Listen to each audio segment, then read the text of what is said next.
Gather round, children, so I can tell you about the golden age of arcade shoot-em-ups. Or shmups as they are called now. Many a time zone lock-in was spent playing games like Capcom's 1943, Raiden, and Gradius. These days we have more modern and fantastic takes like Ikaruga, and the shmup genre is still going strong and well represented on the Switch.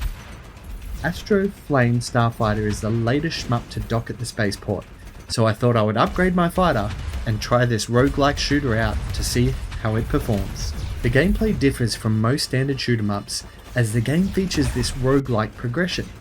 There are no in-level power-ups to collect, rather a currency that is used to upgrade your ship in between missions. You can add special attacks, upgrade your main cannons, and most importantly, upgrade your shields for taking a few extra hits. There is some grinding involved if you're a bit of a novice like myself, but it all felt all the more rewarding to come back to a mission you failed repeatedly to absolutely destroy it.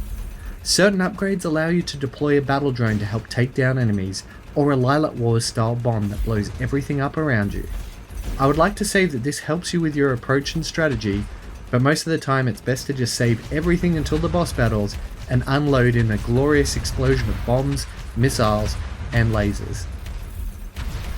Astro Flame Starfighter has a very clean art style and runs well.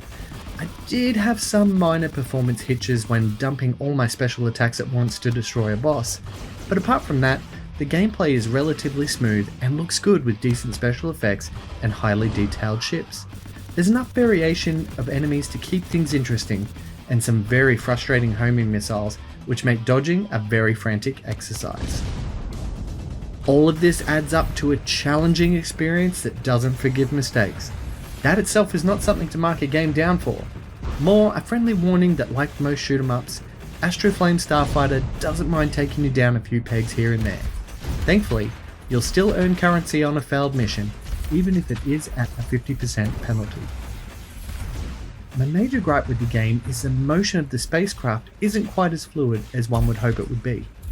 It's not a huge thing, more a small issue that just chipped away at my patience in game. It's not a game breaker at all, but more something you just need to adjust to. I'm not sure how it would play on a third party control because I didn't have one at the time, but in handheld mode, it proved to be a minor annoyance when I felt like the controls cost me a run. Sound and effects are okay, but nothing to blow you out of this world. Pun intended. There's a total of 15 levels which vary slightly in environment, but ramp up the difficulty fairly early on. The boss battles at the end of each level are challenging even when fighting in a heavily upgraded ship. It'll provide hours of mindless shoot 'em up action. Couple this with a really great price point, Astro Flame Starfighter is a great game to fill in short gaps in your time as you try to beat the campaign. It certainly won't be a game that you'll get lost for hours in, but perfect in short bursts to grab your attention. So, what's it like? Astro Flame Starfighter is a cross between Ikaruga and Capcom's 1943. I give it a 66 out of 100.